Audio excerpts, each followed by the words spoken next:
ঈশ্বরে বিশ্বাস করুন, ধর্মে নয়। Faith in Jesus but not faith in action. বড়দিন নাম কোনো আনুষ্ঠানিকতা পালনের জন্য নয়, কিন্তু প্রভু যীশু খ্রিস্টকে হৃদয়ের মধ্যে জন্ম দেওয়ার জন্য। মরিয়ম তিনি জগতের কাছে প্রভু যীশু খ্রিস্টকে প্রকাশ করবার জন্য প্রান্তরের মধ্যে পান্থশালার প্রত্যেকটি ঘরে তিনি সেই প্রসব বেদনার যন্ত্রণা নিয়ে খুঁড়িয়ে খুঁড়িয়ে হাঁটছেন। তার ভিতরে সেই শারীরিক যন্ত্রণা, কখন তিনি প্রভু যীশুকে জগতের কাছে প্রকাশ করবেন জায়গা খুঁজছেন। আর আমরা বাজারের ব্যাগ টানতে টানতে টানতে, অর্থের সমস্যা কাঁধের উপর নিয়ে চলতে চলতে চলতে, পরিবারের সকল প্রয়োজন মেটাতে মেটাতে মেটাতে, গির্জাঘর সাজাতে সাজাতে, পোশাক পরিচ্ছদে চাকচিক্য আনতে আনতে, জগতের কাছে অহংকারকে প্রকাশ করতে করতে ক্লান্ত প্রভু যীশুকে পিছনে ফেলে রেখেছি। আমরা বড়দিনের আনুষ্ঠানিকতায় ব্যস্ত। হায় হায় হায়, এই কি হচ্ছে? ঈশ্বরকে আমরা যন্ত্রণা দিচ্ছি। জয় যিশু। পিতাশ্বরে গৌরব করি যে তিনি আজকে আবার আমাকে আপনাদের কাছে আসবার সুযোগ করে দিয়েছেন। Hallelujah hallelujah hallelujah hallelujah hallelujah. খ্রিস্টতে প্রিয় ভাই এবং বোন, আসছে বড়দিনের সেই আওয়াজ। চারিদিক থেকে পৃথিবীর বিভিন্ন স্থান থেকে বড়দিন বড়দিন বড়দিন। কিন্তু কেন? বড়দিন কি যে এত আওয়াজ চারিদিকে, এত ধ্বনি চারিদিকে, এত প্রতিধ্বনি চারিদিকে? কি এত আনন্দ চারিদিকে? স্বর্গে ঈশ্বর প্রস্তুতি নিলেন, পৃথিবীতে তিনি আপন পুত্রকে পাঠাবেন আপনাকে মুক্ত করবার জন্য। কোথা থেকে? পাপ থেকে। কোথা থেকে? ধর্ম থেকে। কোথা থেকে? ব্যবস্থা থেকে। কারণ ব্যবস্থা একটা আয়না, যার মধ্যে নিজেকে দেখা যায় কিন্তু সংশোধন করা যায় না। ব্যবস্থা আমাকে সংশোধন করতে পারে না, ব্যবস্থা আমাকে পরিবর্তন করতে পারে না, কিন্তু ব্যবস্থা আমাকে দেখিয়ে দেয় আমি কে। আর সেই পরিবর্তন করবার জন্য, সে মুক্ত করবার জন্য, স্বাধীন করবার জন্য, ক্ষমা করবার জন্য ঈশ্বরের একজাত পুত্র প্রভু যীশু খ্রিস্ট আসলেন, যেন আপনি মুক্ত হন, যেন আমি মুক্ত হই, যেন জগৎ মুক্ত হয়। আমরা কি প্রভু যীশু খ্রিস্টকে গ্রহণ করছি? আমরা কি সেই স্বাধীনতাকে গ্রহণ করছি? আমরা কি সেই মুক্তিকে গ্রহণ করছি? আমরা কি সেই ক্ষমাকে গ্রহণ করছি? আমরা কি ঈশ্বর প্রদত্ত সেই প্রেমকে আমাদের জীবনে গ্রহণ করছি? নাকি শুধু অনুষ্ঠান অনুষ্ঠান আর অনুষ্ঠান, অর্থ অর্থ আর অর্থ, বাজারের ব্যাগ বাজারের ব্যাগ বাজারের ব্যাগ, খাওয়া খাওয়া এবং খাওয়া, সৌজন্যমূলক সমস্ত কিছু করা, মানুষকে দেখানো এবং নিজের অহংকারকে প্রকাশ করা? কোনটা করছি আমরা? প্রিয় ভাই এবং বোন, বড়দিন মানে আপনার জীবনে পরিত্রাণের ঘোষণার দিন, আপনার জীবনে প্রভু যীশু খ্রিস্টকে গ্রহণ করবার দিন, আপনার হৃদয়ে প্রভু যীশু খ্রিস্টের জন্ম নেবার দিন। আপনি আমি কি করছি? আসুন আমরা একটি অংশ বাইবেল থেকে দেখি। যোহন 6 অধ্যায় 44 এবং 65 পদ। পিতা যিনি আমাকে পাঠাইয়াছেন তিনি আকর্ষণ না করিলে কেহ আমার কাছে আসিতে পারে না, আর আমি তাহাকে শেষ দিন উঠাইব। 65 পদ। তিনি আরো কহিলেন, এই জন্য আমি তোমাদিগকে বলিয়াছি, যদি পিতা হইতে ক্ষমতা দত্ত না হয় তবে কেহই আমার নিকটে আসিতে পারে না। হালেলুয়া। যিশু বলছেন পিতা তিনি আকর্ষণ না করিলে আমরা কেহই প্রভু যিশুর কাছে আসতে পারি না।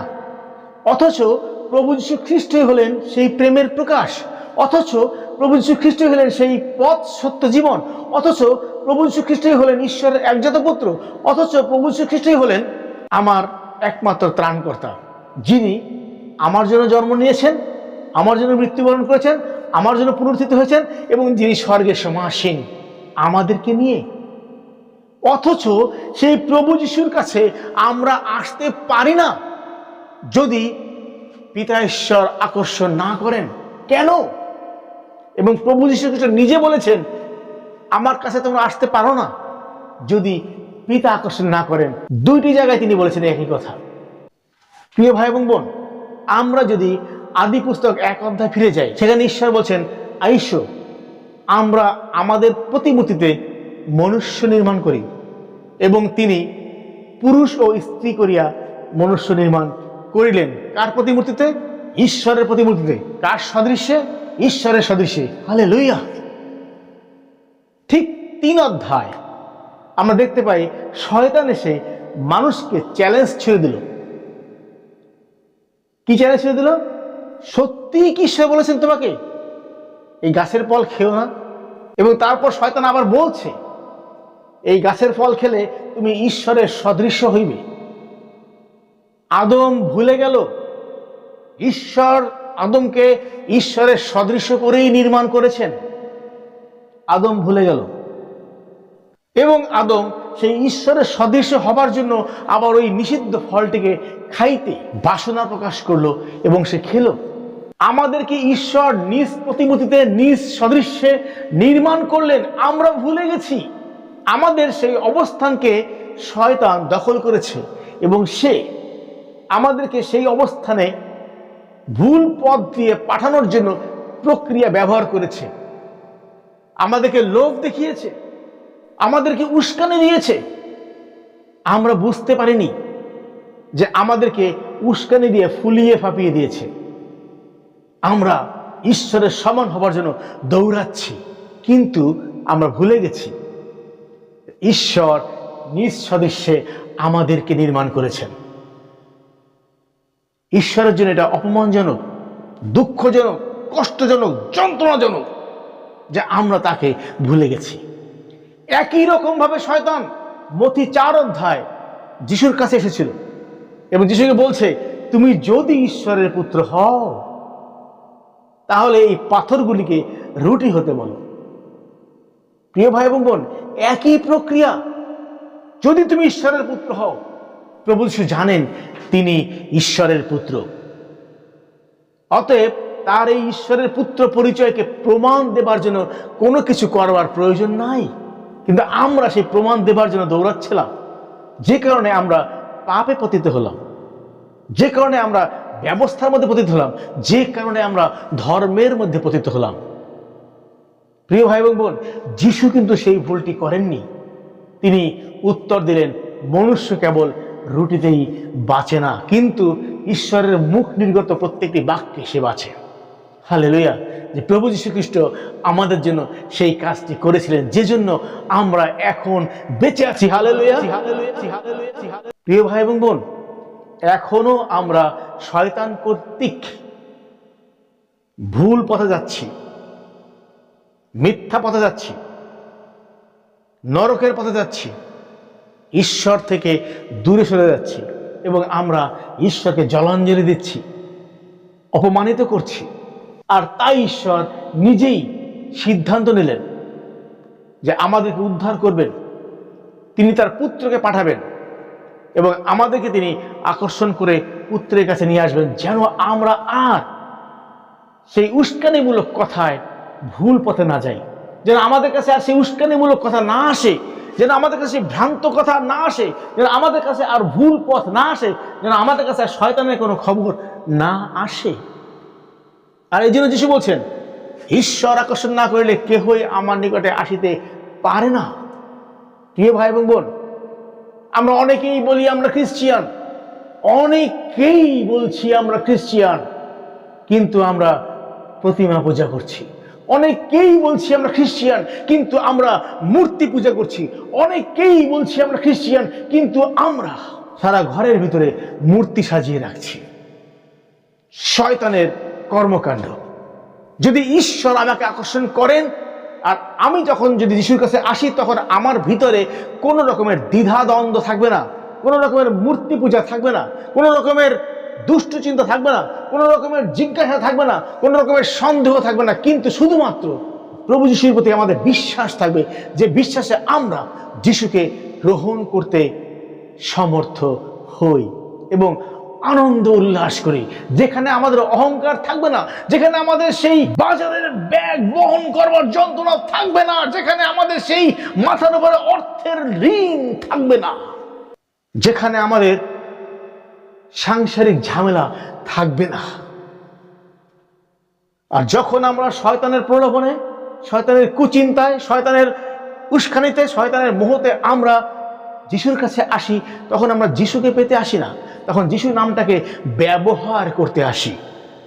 একটা খ্রিস্টিয়ান নামক নাম আমাদের উপরে লেবাস হিসেবে লাগাই, আর আমরা কি করি? মূর্তি পূজা করি। আর আমরা কি করি? বড় বড় অহংকারের কথা বলি। আর আমরা কি বলি? যিশুকে অপমানমূলক কথা বলি। আর আমরা কি বলি? যিশু কি করে মানুষকে পরিত্রাণ করবেন? যিশু নিজেই তো মানুষ। আর আমরা কি করি? যিশুকে অবজ্ঞা করি, আমাদের কর্মকাণ্ডকে বড় করি। আমি কাজ না করলে যিশু আমাকে কি করে করাবেন? আমি না আসলে যিশু আমাকে কি করে আনবেন? আমি গান গাই যেন যিশুকে খুশি করতে চাই, কিন্তু না, আমার এই কাজ দিয়ে আমি যিশুকে খুশি করতে পারি না, কারণ শয়তান আমাকে এইগুলো করায়। আর যে কারণেই আমি প্রভু যীশু খ্রিস্টের কাছ থেকে দূরে সরে থাকি। এটা খ্রিস্টিয়ানিটি নয়, এটা বিশ্বাসীর জীবন নয়, এইটা বিশ্বাস নয়, এটা হচ্ছে শয়তানের প্ররোচনায় আমিও শয়তানের পক্ষে কাজ করছি, পিতা ঈশ্বরকে অপমান করবার জন্য, যা আদম এবং হওয়া করেছিলেন, আমরাও এখনো তাই করছি। আর সেই পথে যেন আমরা না যাই, তাই যিশু বলছেন, পিতা ঈশ্বর আকর্ষণ না করলে কেহই আমার নিকটে আইসে না। প্রিয় ভাই এবং বোন, বড়দিন, আপনি কি পিতা ঈশ্বর কর্তৃক আকর্ষিত? তাহলে আপনি প্রভু যিশুর দিকেই আগাবেন, প্রভু যিশুকেই বিশ্বাস করবেন, প্রভু যিশুকেই আপনার জীবনে গ্রহণ করবেন। আর যদি হয় আপনি শয়তান কর্তৃক আহত, মোহিত, শয়তান কর্তৃক আপনি উস্কানিতে পড়েছেন, তাহলে আপনি অবশ্যই নিজেকেই ঈশ্বরের সমতুল্য করবার জন্য দৌড়াবেন। আর তখন আপনি ঈশ্বরের বিপরীতে থাকছেন। আপনি আর বড়দিনের উদ্দেশ্যে নয়, বরং ঈশ্বরকে চ্যালেঞ্জ ছেড়ে দিচ্ছেন, বরং আপনি মূর্তি পূজা করছেন, খ্রিস্টের ঘরের বাইরের চরিত্রকে বহন করছেন। মরিয়ম, তিনি প্রসব বেদনায় কাতর, তিনি হাঁটতে পারছেন না, তার সময় হয়ে গিয়েছে। তিনি কখন প্রভু যিশুকে প্রকাশ করবেন পৃথিবীর কাছে? ব্যস্ত হয়ে পড়েছেন। অথচ আমরা কেনাকাটা করতে ব্যস্ত হয়ে পড়েছি, অফিসের থেকে বোনাস পাওয়ার জন্য ব্যস্ত হয়ে পড়েছি, ভালো ভালো খাবার কেনার জন্য ব্যস্ত হয়ে পড়েছি, আমরা বন্ধুবান্ধবের সামনে আমাদের পোশাক দেখাতে ব্যস্ত হয়ে পড়েছি, আলোকসজ্জা দেখাতে ব্যস্ত হয়ে পড়েছি, কিন্তু ভিতরে আমাদের অন্তরে অন্ধকার, অন্ধকার এবং অন্ধকার, সেই পান্থশালার মতো, যেখানে জায়গা নেই যে প্রভু যিশু সেখানে আসতে পারেন, সেই রকম কোনো জায়গা নেই। আমাদের সমস্ত জায়গা হৃদয়ের মধ্যে বুকিং হয়ে গেছে। কি দিয়ে? আমাদের প্রয়োজন দিয়ে, আমাদের চাওয়া পাওয়া দিয়ে, আমাদের অর্থ দিয়ে, আমাদের সম্পদ দিয়ে, আমাদের স্ত্রী পুত্র পরিবার দিয়ে, আমাদের কাপড় চোপড় দিয়ে, আমাদের খাওয়া দাওয়া দিয়ে, আমাদের সংস্কার দিয়ে, আমাদের আলোকসজ্জা দিয়ে। গির্জার ঘর সাজাতে হবে, অনেক আলো করতে হবে, ঘরের উপরে একটা তারা লাগাতে হবে। কি লাভ যদি প্রভু যীশু খ্রিস্টকেই আমি জায়গা দিতে না পারি আমার হৃদয়ের মাঝে? অথচ বড়দিন বলে চিৎকার করছি, আমি ঈশ্বরের সমান হতে চাই, কারণ শয়তান আমাকে প্রলোভিত করেছে, অথচ আমার হৃদয়ে কোনো জায়গা নাই। আর আমি ফলটি টুপ করে ছিঁড়লাম, খেয়ে ফেললাম, পাপে পতিত হলাম। প্রিয় ভাই এবং বোন, খেয়াল রাখবেন, প্রভু যীশু খ্রিস্ট আপনাকে রক্ষা করেছেন। তিনি বলেছেন, মনুষ্য কেবল রুটিতেই বাঁচে না। শয়তানকে প্রতিরোধ করেছেন আপনার পক্ষে। আপনি কার কথা শুনবেন? কাকে হৃদয়ে স্থান দেবেন? কার জন্য আপনার কান খোলা রাখবেন? প্রিয় ভাই এবং বোন, এই জন্য ঈশ্বর আকর্ষণ করছেন, যেন আমরা ভুল আকর্ষণে না আসি। আমরা জানি ব্যাংকে যখন আমরা অ্যাকাউন্ট করতে যাই, আর সেখানে তখন আমাদের সিগনেচার প্রয়োজন হয়, আমাদের আইডি কার্ড প্রয়োজন হয়, আমাদের ছবি প্রয়োজন হয়, আমাদের নাম প্রয়োজন হয়। ঈশ্বর তিনি পরিত্রাণের জন্য অ্যাকাউন্ট খুলেছেন, আর সেখানে তিনি নিজ প্রতিমূর্তিতে মনুষ্য নির্মাণ করেছেন আমাদেরকে। আমরা সেই অ্যাকাউন্টের মতো, যেখানে ঈশ্বরের সিগনেচার ছাড়া, ঈশ্বরের আইডি কার্ড ছাড়া, ঈশ্বরের পরিচয় ছাড়া আমি আপনি যিশুর কাছে আসতে পারবো না। আর তাই তিনি বলছেন, তিনি আকর্ষণ না করিলে কেহই যিশুর কাছে আসতে পারে না। কারণ তিনি এদুর উদ্যানে দেখেছেন শয়তান আকর্ষণ করে মনুষ্যকে দূরে নিয়ে গিয়েছে, পাপে নিয়ে গিয়েছে। আর তিনি তখন সিদ্ধান্ত নিলেন তিনি আকর্ষণ করবেন। তিনি আকর্ষণ না করলে আমরা কেউ প্রভু যীশু খ্রিস্টের কাছে আসতে পারবো না। প্রিয় ভাই এবং বোন, আজকের বড়দিনে আপনি কার দ্বারা আকর্ষিত হয়েছেন? শয়তানের দ্বারা? তাহলে বুঝতে হবে আপনি কি কি করছেন।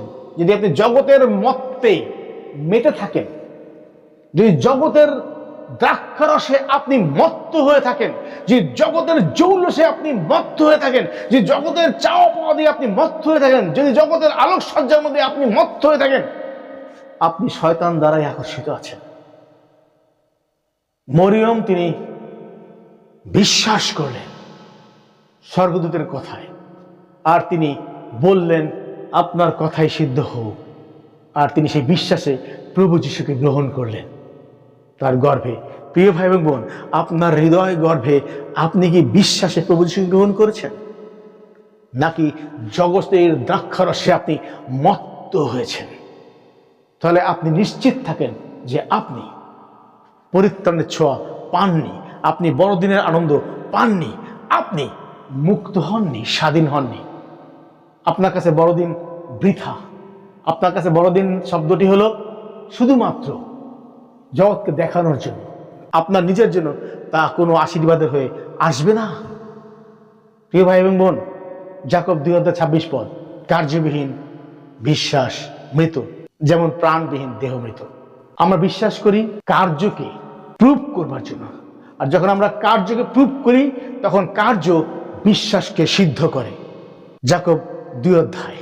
অব্রাহাম তিনি ঈশ্বরের কথাকে বিশ্বাস করলেন। তিনি তার ছেলেকে নিয়ে চলে গেলেন বলি দেবার জন্য। বিশ্বাস অনুযায়ী তিনি কাজ করলেন। আমরা বিশ্বাস করি কাজ করবার জন্য, কিন্তু কাজ দিয়ে আমি বিশ্বাস করি না। ঈশ্বরে বিশ্বাস করুন, ধর্মে নয়। আর যখন আমরা বিশ্বাস করি তখন আমাদের মধ্যে কাজ করবার সাহস আসে।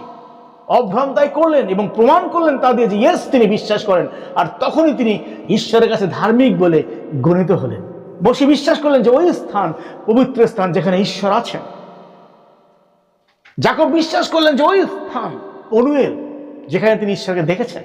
প্রিয় ভাই এবং বোন, নোহ বিশ্বাস করলেন যে ঈশ্বর নৌকা বানাতে বলেছেন, তার মানে এখানে জল আসবে। 120 বছর পরে সেই জল সেখানে আসলো। তিনি নৌকা তৈরি করতে ক্ষান্ত হননি, ক্লান্ত হননি, থেমে যাননি।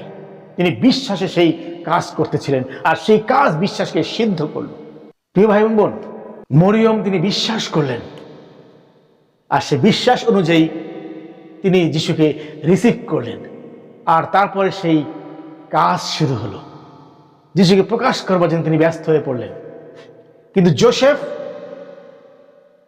তিনি কাজ দিয়ে বিশ্বাসকে দেখাতে গিয়েছিলেন, আর তিনি যখন কাজটাকে দেখলেন তখন তিনি গোপনে মরিয়মকে ত্যাগ করতেছিলেন, কারণ তিনি বিশ্বাস করতে পারেননি। তাই তিনি গোপনে ত্যাগ করে চলে আসতে চাচ্ছিলেন মরিয়মকে। আর রাতে স্বর্গদূত দেখা দিয়ে বললেন, তখন তিনি বিশ্বাস করলেন। প্রিয় ভাই বোন, আসুন আমরা বিশ্বাস করি এবং তারপর সেই বিশ্বাসকে আমরা কাজে রূপান্তরিত করি, যেন বিশ্বাস সিদ্ধ হয়, যেন ধার্মিক গণিত হয়। আপনার কাজ দিয়ে, আমার কাজ দিয়ে আমরা কখনো পরিত্রাণ পাবো না, স্বাধীন হব না, মুক্ত হব না। কারণ লেখা আছে এই আনন্দের সংবাদ সমুদয় জগতের। প্রভু যীশু খ্রিস্ট শুধুমাত্র আমার জন্য নন, তিনি পৃথিবীর প্রত্যেকটি মানুষের জন্য এসেছেন, যেন প্রত্যেকে বিশ্বাস করে, গ্রহণ করে এবং পরিত্রাণ পায়। প্রিয় ভাই বোন, প্রভু যীশু বলছেন যখন 10:8 যিশু ছাড়া অন্য যারা আছে, যারা আগে এসেছিল, তারা সবাই দস্যু এবং চোর। দস্যু এবং চোর আসে কেন? ধ্বংস করতে, চুরি করতে, নষ্ট করতে এবং ধ্বংস, চুরি এবং নষ্টের মধ্যে দিয়ে কেউ ফলবান হয় না, লাভবান হয় না, কেউ পরিত্রাণ পায় না। এবং তিনি আপনাকে নিয়ে বলেছেন যে আপনি সেই দস্যুর কাছে যাননি, কারণ আপনি তার রব পছন্দ করেননি, কিন্তু আপনি খ্রিস্টের রব চেনেন, তাই আপনি খ্রিস্টের কাছে এসেছেন। প্রিয় ভাই এবং বোন, এই দস্যুর এবং চোরের রবে যেন আমরা না যাই, তাই তিনি বলছেন পিতা আকর্ষণ না করলে কেউই আমার কাছে আসতে পারে না। কারণ দস্যু এবং চোর আপনাকে কখনোই যিশুর কাছে নিয়ে যাবে না, সে নিয়ে যাবে ধ্বংসের দিকে, যেমন শয়তান করেছিল। কিন্তু ঈশ্বর তিনি আপনাকে ভালোবাসেন, কারণ আপনি তার প্রতিমূর্তি, আপনি তার সদৃশ্য। আর তাই তিনি আপনাকে সেই ব্যবস্থার অধীন থেকে, সেই ধর্মের অধীন থেকে, সেই এদুরুদ্দনের শয়তানের অধীন থেকে উদ্ধার করেছেন প্রভু যিশুর মধ্যে দিয়ে, এবং তিনি স্বর্গে আপনার জন্য স্থান করেছেন। এফেসীয় 2:6 তিনি খ্রিস্টের সঙ্গে আপনাকে উঠাইলেন এবং স্বর্গীয় স্থানে বসাইলেন। হালেলুয়া! কি সুন্দর কথা! বিশ্বাস করতে হবে। আপনি কি দেখছেন আপনি স্বর্গে বসে আছেন? দেখেননি, কিন্তু এই কথা বিশ্বাস করতে হবে। আর যখন আপনি বিশ্বাস করবেন, তখন এটা আপনার ভিতরে কাজ শুরু করবে, আনন্দ দেবে এবং এই বিশ্বাসকে সিদ্ধ করবে। প্রিয় ভাই এবং বোন, আমাদেরকে বিশ্বাস করতে হবে যেন প্রভু যীশু খ্রিস্টের সমস্ত ধার্মিকতার কাজ সাধন হয় আমাদের জন্য। বড়দিন শুধুমাত্র বড়দিন নয় যে আমরা বড় বড় কেক কাটলাম, প্রভু যীশু খ্রিস্টে তাতে কিছুই যাবে আসবে না। কিন্তু আপনি যদি বিশ্বাস না করেন, তাহলে প্রভু যীশু খ্রিস্টের যাবে আসবে। আসুন আমরা প্রভু যীশু খ্রিস্টে বিশ্বাস করি যে তিনি ঈশ্বরের একজাত পুত্র। এবারের বড়দিনকে সেলিব্রেট করি জীবিত খ্রিস্টের জন্য, কারণ তিনি জীবন্ত। আমরা তাকে বলি happy birthday to you where in my heart. যেন যিশু এখানে গৌরবান্বিত হন। প্রভু যীশু খ্রিস্টের জন্ম আপনার হৃদয়, অন্য কোথাও নয়, আপনার হৃদয়। যেন পিতা ঈশ্বর মহিমান্বিত হন। হালেলুয়া! প্রিয় ভাই এবং বোন, আসুন আমরা আর শয়তানের প্ররোচনা না পড়ি, জগতের দ্রাক্ষরসে মত্ত না হই, জগতের অর্থ, জগতের মোহ, জগতের চাকচিক্য, জগতের আলোকসজ্জা, জগতের ভোগ বিলাসে মত্ত না হই, কিন্তু ঈশ্বরের প্রেমে মত্ত হই। এবং ঈশ্বরের এই আশীর্বাদ, এই প্রেম, এই ভালোবাসা, প্রভু যীশু খ্রিস্ট যিনি ঈশ্বরের একজাত পুত্র, তাকে আমরা বিশ্বাস করি এবং আমাদের জীবনে গ্রহণ করি। আমাদের হৃদয়ের মধ্যে তাকে জন্ম নিতে আমরা আহ্বান করি, যেন আমরা পরিত্রাণ পাই। আর এর মধ্যে দিয়ে বড়দিনের যে সার্থকতা, তা ঈশ্বরের গৌরবার্থে প্রকাশিত হোক। আমেন। ধন্যবাদ সকলকে।